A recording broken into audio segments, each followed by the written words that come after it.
The Devereux family doesn't live by the laws of the outside world. We live by the laws of legacy, power, and the will of my father, the patriarch. Our estate is a kingdom, a sprawling island of old money and dark secrets, surrounded by a moat of political influence. In this kingdom, daughters are not raised.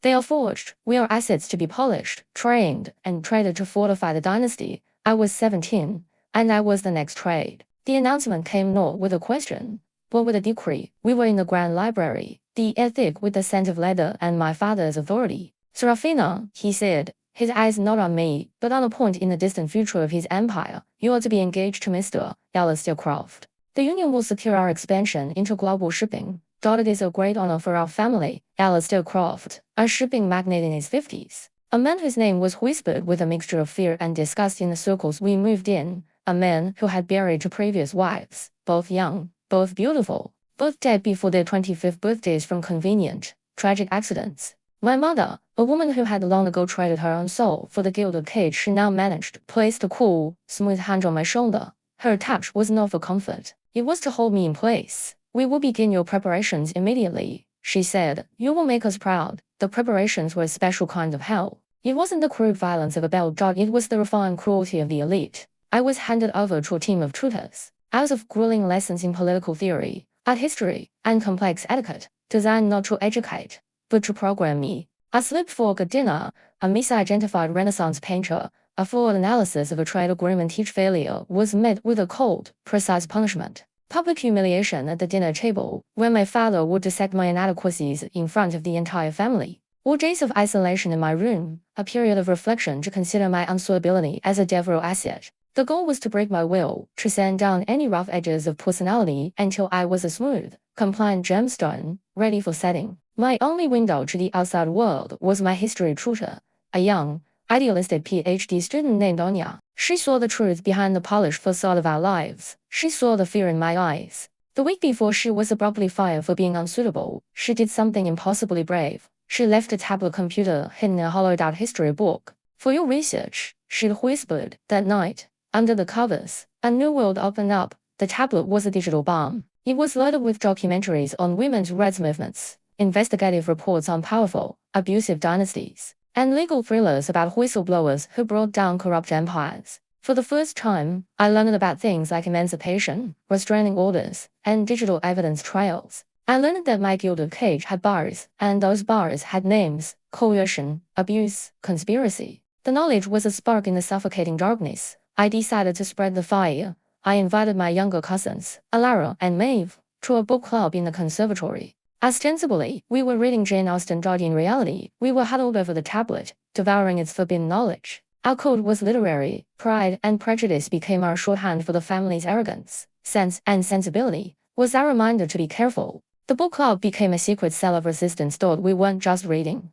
We were training. Anya had also loaded the tablet with tutorials on digital forensics. We learned how to access deleted files, how to trace financial transactions, and how to create an encrypted, anonymous digital archive of evidence. We started digging, carefully, into the Devereux family's digital life. My mother sensed a change in me, and this stillness, a watchfulness she mistook for submission. Good, she said one afternoon, finding me reading in the library. You are finally learning your place. To prove a point about the uselessness of the past, she'd picked up a first edition book of poetry by my great-grandmother, a woman known for her quiet rebellion. Sentimentality is a weakness, Serafina, my mother said. And with a casual, deliberate motion, she tore a page from the priceless book. The past is only valuable if it can be sold, remember that. I didn't cry. I just added a high-resolution photo of the desecrated book to our digital archive. It was evidence of their soul-deep contempt for anything that couldn't be monetized. The night of the party was a blur of champagne, fake smiles, and suffocating tension.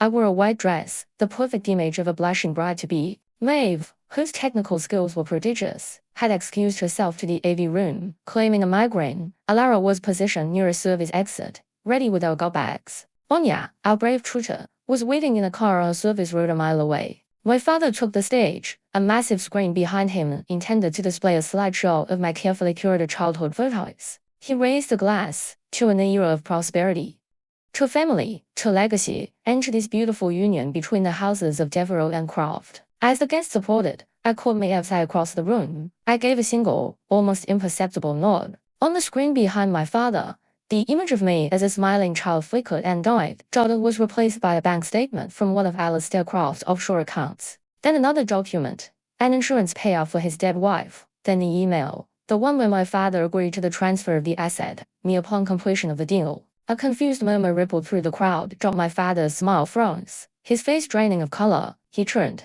his eyes locking on the screen in horror. The murmur grew into a shocked roar. Phones were raised, recording the scandal. In that moment of perfect, beautiful chaos, I turned and walked, not ran, towards the conservatory. Elater was waiting. We slipped out the service door, leaving the sound of a crumbling empire behind us. We didn't look back. Anya drove us through the night, our old life burning in the rearview mirror. The next morning, I didn't call the police. I called the number for a journalist I'd researched from the tablet. A Pulitzer Prize winner named Marcus Thorne, who had a reputation for checking on the powerful and winning. The meeting was in a dingy diner 100 miles away. I handed him a single, encrypted USB drive. It's all there, I said. The financials, the emails, the cover dash-ups. Everything you need to burn them to the ground. The blowback was immediate and brutal. My father's legal team, a veritable army of the country's most expensive lawyers, descended. They filed lawsuits against Anya for theft. They launched a massive PR campaign painting me as a delusional, unstable runaway, manipulated by a disgruntled former employee. They hired private investigators who were everywhere, their presence a constant, silent threat. My face was plastered across tabloids. The Devereux dynasty was fighting for its life, and it was using every dirty trick in its well-worn playbook. But Marcus Thorne was a bulldog. He and his team spent weeks verifying every piece of data on the drive, cross-referencing it with their own sources, and digging deeper. My cousins and I, hidden in a secure apartment funded by Anya, fed him more information through encrypted channels. The family tried to intimidate the newspaper, threatening to pull millions in advertising revenue. They tried to buy Marcus off. But they had underestimated him, and they had underestimated me. We weren't just trying to escape, we were trying to dismantle the machine. The story broke on a Sunday morning, a massive, multi-page complete with document reproductions and a timeline of corruption and abuse. It was a nuclear bomb dropped on the manicure lawns of high society. The stock of both my father's and Croft's companies plummeted. But the final, killing blow came from an unexpected source. The day the article was published, a man walked into the USATTORNEY's office. He was the Devereux family's former general counsel, a man I'd always known as a silent, grim figure in my father's orbit. He had been wrestling with his conscience for years, and our story, he said, was the final push. He came with a trove of his own,